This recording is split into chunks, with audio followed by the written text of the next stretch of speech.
Hi all, അസ്സലാമു അലൈക്കും, good evening, welcome back to news world. ഇന്ന് ഞാൻ എൻ്റെ ഫേവറേറ്റ് റെസിപ്പിയുമായിട്ടാണ് നിങ്ങളുടെ മുന്നിൽ വന്നത്. മറ്റൊന്നുമല്ല, പാനിപൂരി. പാനിപൂരി ഒട്ടുമിക്ക ആളുകൾക്ക് ഇഷ്ടമായിരിക്കും, അധികം ആളുകളും കഴിച്ചിട്ടുണ്ടാവും. പക്ഷെ അതൊക്കെ പുറത്ത് പോയിട്ടായിരിക്കും കഴിച്ചിട്ടുണ്ടാവുക.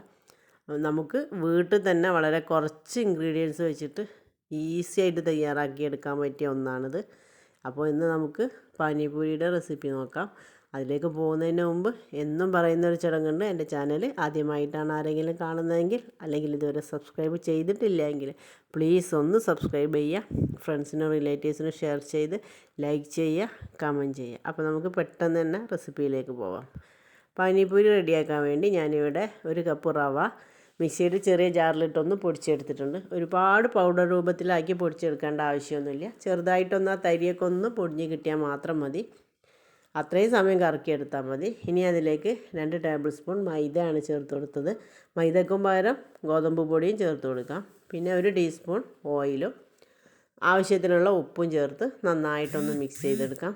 ഓയിൽ ഏതും യൂസ് ചെയ്യാം കേട്ടോ, അതിന് കണക്കൊന്നുമില്ല. ഇനി നമുക്കിതിലേക്ക് കുറേശ്ശെ വെള്ളം ഒഴിച്ചിട്ട് നമ്മൾ ചപ്പാത്തി മാവൊക്കെ കുഴച്ചെടുക്കുന്നില്ല, ആ രീതിയിൽ നന്നായിട്ട് കുഴച്ചെടുക്കുക. വെള്ളം ഓവറാവാതെ നല്ല സോഫ്റ്റായിട്ട് കുഴച്ചെടുക്കണം. അതുകൊണ്ട് നമുക്ക് നന്നായിട്ട് കുറച്ച് സമയം ഇടിച്ച് കുഴക്കുക തന്നെ വേണ്ട. കാരണം റവ ആയതുകൊണ്ട് തന്നെ കുറച്ച് ബുദ്ധിമുട്ടാണ് ഇത് കുഴച്ചെടുക്കാൻ. നന്നായിട്ടൊരു 5 to 10 മിനിറ്റിൻ്റെ ഉള്ളിൽ നന്നായിട്ട് കുഴച്ചെടുക്കുക, നല്ല ഇടിച്ച് കുഴക്കുക.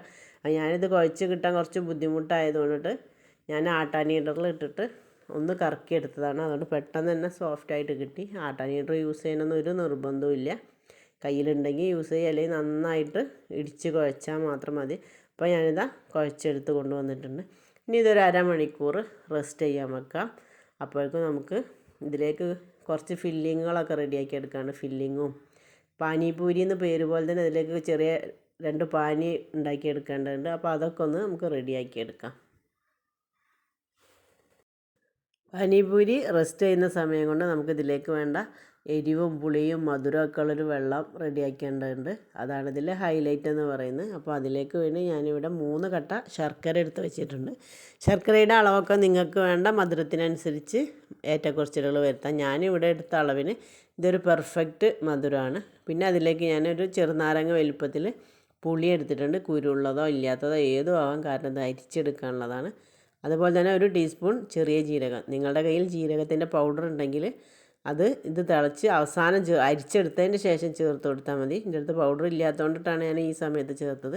എന്നിട്ട് 1 കപ്പ് വെള്ളവും ഉപയോഗിച്ചിട്ട് നന്നായിട്ട് തിളപ്പിച്ചെടുക്കാം. അത് തിളച്ച് വരുമ്പോഴേക്കും ഇതിലേക്ക് വേണ്ട ഗ്രീൻ ചട്നി ഒന്ന് റെഡിയാക്കി എടുക്കണം. അതിനുവേണ്ടി 1 കൈപ്പിടി പുതിന ഇല എടുത്തിട്ടുണ്ട്. പിന്നെ 2 പച്ചമുളക്, ചെറിയൊരു കഷ്ണം ഇഞ്ചി, പുതിന ഇല എടുത്ത അതേ അളവ് തന്നെ മല്ലിയില എടുത്തിട്ടുണ്ട്. പുതിന ഇലയുടെ ടേസ്റ്റാണ് മുന്നിട്ട് നിൽക്കേണ്ടത് കേട്ടോ. പക്ഷേ ഇവിടെ പുതിന ഇലയുടെ ടേസ്റ്റ് വലിയ ഇഷ്ടമില്ലാത്തതുകൊണ്ടിട്ട് ഞാൻ സെയിം അളവിലാണ് എടുത്തത്. അപ്പോൾ നിങ്ങൾക്ക് ഇഷ്ടമുള്ളതിനനുസരിച്ച് ഏറ്റക്കുറച്ചിലുകൾ വരുത്താം. പിന്നെ ആവശ്യത്തിനുള്ള ഉപ്പിട്ട് കൊടുത്തിട്ടുണ്ട്. പഞ്ചസാര 1 ടീസ്പൂൺ, അതൊരു ഉപ്പൊന്ന് ബാലൻസ് ചെയ്യാൻ വേണ്ടിയിട്ടാണ്. അതുപോലെ തന്നെ 1/2 കപ്പ് വെള്ളം എടുത്തിട്ട് അരിച്ചെടുക്കുക. അപ്പോൾ ഞാൻ അരച്ചെടുത്ത ഗ്രീൻ ചട്നി അരിച്ച് കൊണ്ടുവന്നിട്ടുണ്ട്. ഇനി ഇതിലേക്ക് 1 ലെമൺ ജ്യൂസ് ചേർത്ത് കൊടുക്കാം. ലെമൺ ജ്യൂസ് നിങ്ങൾക്ക് ഇത് അരച്ചെടുക്കുന്ന സമയത്ത് തന്നെ ചേർക്കാം. ഞാൻ ആ സമയത്ത് ചേർക്കാൻ മറന്നു പോയതുകൊണ്ടിട്ടാണ് ഇപ്പോൾ ചേർത്തത്. പിന്നെ 1 ടീസ്പൂൺ മുളക് പൊടിയും 1/2 ടീസ്പൂൺ ചാട്ട് മസാല. ചാട്ട് മസാലയുടെ ടേസ്റ്റ് നിങ്ങൾക്ക് ഇഷ്ടമുണ്ടെങ്കിൽ മാത്രം ചേർത്ത് കൊടുത്താൽ മതി, അല്ലെങ്കിൽ അത് സ്കിപ്പ് ചെയ്യാവുന്നതാണ്. പിന്നെ 1/2 ടീസ്പൂൺ ജീരക പൗഡർ, ചെറിയ ജീരകത്തിൻ്റെ പൗഡർ. ഇനി ഇതിലേക്ക് ആവശ്യത്തിനുള്ള ഉപ്പും ചേർത്ത് കൊടുക്കുക. നന്നായിട്ട് മിക്സ് ചെയ്തെടുക്കുക. നേരത്തെ അരക്കുമ്പോൾ ഉപ്പ് ഇട്ട് കൊടുത്തതാണ്. അപ്പോൾ നിങ്ങൾക്ക് ടേസ്റ്റ് ചെയ്ത് നോക്കിയിട്ട് ആവശ്യമുണ്ടെങ്കിൽ മാത്രം ഉപ്പ് ചേർത്ത് കൊടുത്താൽ മതി. ഞാനിപ്പോൾ ടേസ്റ്റ് ചെയ്ത് നോക്കിയപ്പോൾ കുറച്ച് ഉപ്പിൻ്റെ കമ്മിയുണ്ട്. അതുകൊണ്ട് ഞാൻ കുറച്ച് ഉപ്പ് കൂടി ചേർത്ത് കൊടുത്തിട്ട് നമുക്ക് നല്ല തണുത്ത വെള്ളം ഒഴിച്ച് കൊടുക്കണം. ഞാനിവിടെ 1 കപ്പ് തണുത്ത വെള്ളമാണ്, ഫ്രിഡ്ജിൽ വെച്ച് തണുപ്പിച്ചെടുത്ത വെള്ളമാണിത്. അതുകൂടി ചേർത്ത് കൊടുത്തിട്ട് നന്നായിട്ട് മിക്സ് ചെയ്തിട്ട് നമുക്ക് ഫ്രിഡ്ജിലേക്ക് തന്നെ മാറ്റാം. ഇതിൻ്റെ കൂടെ തന്നെ നമ്മൾ നേരത്തെ റെഡിയാക്കിയ സ്വീറ്റ് എരിവും പുളിയും ഒക്കെ ഉള്ള വെള്ളം ഉണ്ടല്ലോ, അതുകൂടി എടുത്തിട്ട് ഗ്രീൻ ചട്നിയിലേക്ക് ചേർത്ത എല്ലാ ഇൻഗ്രീഡിയൻസും ഇനി ഇതിലേക്കും കൂടെ ചേർത്ത് കൊടുക്കണം. മുളക് പൊടിയും ചാറ്റ് മസാലയും ജീരകത്തിൻ്റെ പൗഡർ. ഞാൻ ഇത് തിളപ്പിച്ചെടുക്കുമ്പോൾ ജീരകം ചേർത്തത് കൊണ്ടിട്ട് ജീരകത്തിൻ്റെ പൗഡർ ഞാൻ ചേർക്കുന്നില്ല. ബാക്കിയുള്ള എല്ലാ ഇൻഗ്രീഡിയൻസും ചേർക്കുന്നുണ്ട്. ഉപ്പ് അതുപോലെ തന്നെ ചില ശർക്കരയിൽ ഉപ്പിൻ്റെ കണ്ടൻറ്റ് ഉണ്ടാവും. അപ്പോൾ നോക്കിയിട്ട് ഉപ്പിൻ്റെ ടേസ്റ്റ് കമ്മി ഉണ്ടെങ്കിൽ കുറച്ച് ഉപ്പും ചേർത്ത് കൊടുക്കാം. അത് നേരത്തെ ചേർത്ത എല്ലാ ഇൻഗ്രീഡിയൻസും ഈ മുളക് പൊടിയൊക്കെ ചേർക്കുമ്പോൾ കുട്ടികളുണ്ടെങ്കിൽ കരുതുക. അവനവൻ്റെ എരിവിനനുസരിച്ച് പാകപ്പെടുത്തിയിട്ട് എത്ര നിങ്ങൾക്ക് ആവശ്യമുള്ള വെച്ചാൽ അതിനനുസരിച്ച് ചേർത്ത് കൊടുക്കുക. എന്നിട്ട് ഇതെല്ലാം കൂടി നന്നായിട്ടൊന്ന് മിക്സ് ചെയ്തെടുത്ത ശേഷം ഈ 2 വെള്ളവും, അതായത് ഗ്രീൻ ചട്നിയും ഈ വെള്ളവും നമുക്ക് ഫ്രിഡ്ജിലേക്ക് വെക്കാം. എന്നിട്ട് നമുക്ക് ഈ കൗണ്ടർ ടോപ്പൊക്കെ ഒന്ന് തുടച്ച് ക്ലീൻ ചെയ്ത ശേഷം നേരത്തെ വെച്ച ഡോ ഉണ്ടല്ലോ അത് നമുക്ക് പരത്തിയെടുക്കണം. അതിൻ്റെ മുമ്പ് ഇത് പരത്തിയെടുക്കുന്നതിൻ്റെ മുമ്പ് ഒരു ഇൻഗ്രീഡിയൻറ്റ് കൂടി റെഡിയാക്കി എടുക്കേണ്ടതുണ്ട്. ഇതിലേക്ക് വേണ്ട ഫില്ലിങ്ങിന് വേണ്ടിയിട്ടുള്ള ഇൻഗ്രീഡിയൻ്റ് ഉണ്ട്. അപ്പോൾ നമുക്ക് ആദ്യം ഫില്ലിങ്ങിന് വേണ്ട ഇൻഗ്രീഡിയൻറ്റ് റെഡിയാക്കി. ഇനി നമുക്ക് ഫില്ലിങ്ങിന് വേണ്ട പൊട്ടാറ്റോ റെഡിയാക്കി എടുക്കാം. അതിനുവേണ്ടി ഞാനിവിടെ 2 പൊട്ടാറ്റോ കുക്കറിലിട്ട് കുറച്ച് ഉപ്പ് ഇട്ട് കൊടുത്തിട്ട് വേവിച്ചെടുത്തതാണ്. ഇടത്തരം ഉരുളക്കിഴങ്ങാണ് ഞാൻ എടുത്തത്. ചെറുതാണെങ്കിൽ 3 എണ്ണം എടുക്കുക, വലുതാണെങ്കിൽ 1 തന്നെ മതിയാവും. ഇനി അതിലേക്ക് ഒരു ചെറിയൊരു സവാള ചെറുതായിട്ട് കൊത്തി അരിഞ്ഞത് എടുക്കുക. അതുപോലെ തന്നെ ആവശ്യത്തിനുള്ള ഉപ്പിട്ട് കൊടുക്കാം. ഉപ്പിടുമ്പോൾ പ്രത്യേകം ശ്രദ്ധിക്കുക, ഞാൻ വേവിച്ചെടുക്കുമ്പോൾ ഇട്ടതാണ്. പിന്നെ 1 ടീസ്പൂൺ മുളക് പൊടിയും 1/2 ടീസ്പൂൺ ചാറ്റ് മസാലയൊക്കെ ഇതിലും ചേർത്ത് കൊടുക്കുക. എന്നിട്ട് നന്നായിട്ട് മിക്സ് ചെയ്തെടുക്കുക. പൊട്ടാറ്റോ നന്നായിട്ട് മാഷ് ചെയ്തെടുക്കണം ആദ്യം, അതിന് ശേഷമാണ് ഇതൊക്കെ ചെയ്ത് കൊടുക്കേണ്ടത്. ഇപ്പോൾ ഇത് നന്നായിട്ട് മിക്സാക്കി എടുത്തിട്ടുണ്ട്. ഇനി നമുക്കിതാണ് മാറ്റി വെച്ചിട്ട് നമുക്ക് കൗണ്ടർ ടോപ്പൊക്കെ ഒന്ന് ശരിയാക്കിയ ശേഷം ഇതൊന്ന് പരത്തിയെടുക്കണം കേട്ടോ. അപ്പോൾ നമുക്ക് പരത്തിയെടുക്കാൻ കംഫർട്ടബിളായ രീതിയിൽ 2, 3, 4 പോർഷനാക്കിയിട്ട് ഡോ മുറിച്ചെടുക്കുക. ഞാനിവിടെ 4 പോർഷനാക്കിയിട്ടാണ് മുറിച്ചെടുക്കുന്നത്. നമുക്ക് പരത്തിയെടുക്കാൻ എങ്ങനെയാണ് തോന്നുന്നത് ആ ഒരു കംഫർട്ടബിൾ അനുസരിച്ച് മുറിച്ചെടുക്കാം. ഇനി ഇതിലേക്ക് കൗണ്ടർ ടോപ്പിലേക്ക് കുറച്ച് എണ്ണ തടവി കൊടുക്കുക, ഒട്ടി പിടിക്കാതിരിക്കാൻ വേണ്ടിയിട്ടാണ്. പൊടി ചേർത്ത് കൊടുക്കരുത്. പൊടി ചേർത്ത് കൊടുത്താൽ പാനിപൂരി കരിഞ്ഞും പോവും, അതിൻ്റെ കളറിനൊരു ചേഞ്ച് വരും. അപ്പോൾ ഒട്ടി പിടിക്കാതിരിക്കാൻ വേണ്ടി കുറച്ച് വെളിച്ചെണ്ണ ആദ്യം കൗണ്ടർ ടോപ്പിൽ തടവി കൊടുക്കുക. എന്നിട്ട് ഇത് നന്നായിട്ട് പരത്തിയെടുക്കുക. ഒരുപാട് നൈസായിട്ട് പരത്തിയെടുക്കരുത് കേട്ടോ. നമ്മൾ ബട്ടൂരൊക്കെ റെഡിയാക്കി എടുക്കുന്നൊരു കട്ടി ഉണ്ടല്ലോ, ആ ഒരു കട്ടിക്ക് മതി. അതായത് 1 രൂപേൻ്റെ കോയിൻ ഉണ്ടല്ലോ അതിൻ്റെയൊക്കെ ഒരു കട്ടിയിൽ മതിയാവും. ഒറ്റ നൈസാക്കി അത് പൊങ്ങി കിട്ടില്ല. അപ്പോൾ നമുക്ക് അതിനനുസരിച്ച് പരത്തിയെടുക്കുക. എന്നിട്ട് നമ്മുടെ കയ്യിൽ കട്ടർ ഉണ്ടെങ്കിൽ കട്ടർ ഉപയോഗിച്ചിട്ടോ അല്ലെങ്കിൽ ഗ്ലാസ് ഉപയോഗിച്ചിട്ടോ എങ്ങനെയെങ്കിലും നമുക്കത് മുറിച്ചെടുക്കാം റൗണ്ട് ഷേപ്പിൽ. ഞാനിവിടെ ഗ്ലാസ് വെച്ചിട്ടാണ് മുറിച്ചെടുക്കുന്നത്. അതുപോലെ തന്നെ മുറിച്ചെടുക്കുമ്പോൾ ഓവർ വലിപ്പമാക്കിയിട്ട് മുറിച്ചെടുക്കണ്ട. ഞാനിവിടെ കുട്ടികളുള്ളതുകൊണ്ട് തന്നെ വളരെ ചെറുതായിട്ടാണ്, കാരണം അവർക്ക് ഒരു വായിൽ കൊള്ളണം.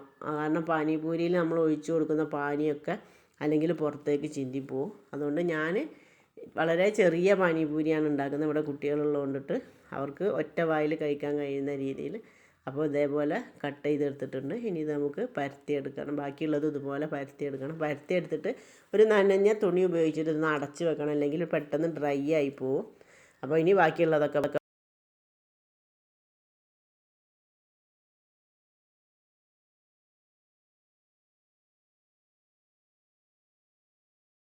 അപ്പോൾ ഞാൻ കംപ്ലീറ്റ് ആയിട്ട് പരത്തിയെടുത്ത് കഴിഞ്ഞ് ഇനി നമുക്കിത് പൊരിച്ചെടുക്കണം. അതിന് വേണ്ടി ഞാനിവിടെ ഒരു പാത്രത്തിൽ എണ്ണ ഒഴിച്ച് കൊടുത്ത് ചൂടായിട്ടുണ്ട്. നോർമൽ ഫ്ലെയിമിൽ, അതായത് മീഡിയം ഫ്ലെയിമിൽ വെച്ച് കൊടുത്താൽ മതി. എന്നിട്ട് നന്നായിട്ട് ചൂടായ ശേഷം പാനിപൂരി നമുക്ക് പൊരിക്കാൻ ഇട്ട് കൊടുക്കുമ്പോൾ സിമ്മിലാക്കി കൊടുക്കുക. എന്നിട്ട് ഇതേ രീതിയിൽ നന്നായിട്ട് പൊരിച്ചെടുക്കുക. കുറച്ചൊന്ന് ഭാഗമായി വരുമ്പോൾ പൊങ്ങി വരുന്നത് കാണുമ്പോൾ ഇതുപോലെ ഒരു സ്പൂൺ ഉപയോഗിച്ചിട്ട് എണ്ണ നന്നായിട്ട് മുകളിലേക്ക് ആക്കി കൊടുക്കുക. അപ്പോൾ ഇങ്ങനെ പൊങ്ങി വരും, നിങ്ങൾക്ക് കാണുമ്പോൾ തന്നെ മനസ്സിലാവുന്നുണ്ടാവും. അല്ലെങ്കിൽ അഥവാ ഇനി പൊങ്ങി വരുന്നില്ലെങ്കിൽ ചെറുതായിട്ടൊന്ന് സ്പൂൺ ഉപയോഗിച്ചിട്ട് അമർത്തി കൊടുത്താൽ മതിയാവും. അപ്പോൾ പൊങ്ങി വരും. ഇപ്പോൾ ഇതെല്ലാം നന്നായിട്ട് പൊങ്ങി കിട്ടിയിട്ടുണ്ട്. ഇനി ഇത് ഒരു ഭാഗം പാകമായി വരുമ്പോൾ നമുക്ക് തിരിച്ചിട്ട് കൊടുക്കാം. നല്ലൊരു ഗോൾഡൻ കളറായി വരും. ഇപ്പോൾ നല്ല പൊങ്ങി ഒരു ഭാഗം നല്ല ഗോൾഡൻ കളറായി വന്നിട്ടുണ്ട്. ഇനി ബാക്കിയുള്ളതും ഇതേ രീതിയിൽ കളർ മാറി വരുമ്പോൾ നമുക്ക് കോരി മാറ്റി ബാക്കിയുള്ളതൊക്കെ ഇതേ രീതിയിൽ പൊരിച്ചെടുക്കുക. അതിനിടയിൽ എൻ്റെ ചാനൽ ആദ്യമായിട്ടാണ് ആരെങ്കിലും കാണുന്നതെങ്കിൽ അല്ലെങ്കിൽ ഇതുവരെ സബ്സ്ക്രൈബ് ചെയ്തിട്ടില്ലെങ്കിൽ പ്ലീസ് ഒന്ന് സബ്സ്ക്രൈബ് ചെയ്യുക. ഫ്രണ്ട്സിനും റിലേറ്റീവ്സിനും ഷെയർ ചെയ്യുക, ലൈക്ക് ചെയ്യുക, കമൻറ്റ് ചെയ്യുക. അപ്പോൾ അത് പാകമായി കിട്ടിയിട്ടുണ്ട്. അപ്പോൾ ഞാൻ കോരിയെടുക്കുകയാണ്. ബാക്കിയുള്ളതും കൂടി പൊരിച്ചെടുക്കട്ടെ.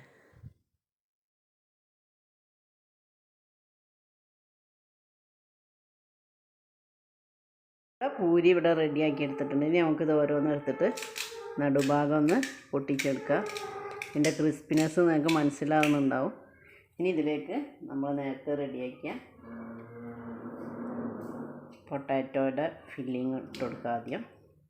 എന്നതിന് ശേഷം കുറച്ച്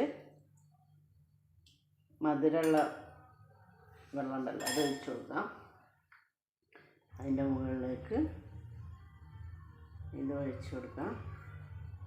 അപ്പോൾ ഇവിടെ പാനിപൂരി റെഡി ആയിട്ടുണ്ട്. ഒഴിച്ച് പോകണമൊന്നുമില്ല. അതുപോലെ ബാക്കിയുള്ളതൊക്കെ റെഡിയാക്കിയെടുക്കാം.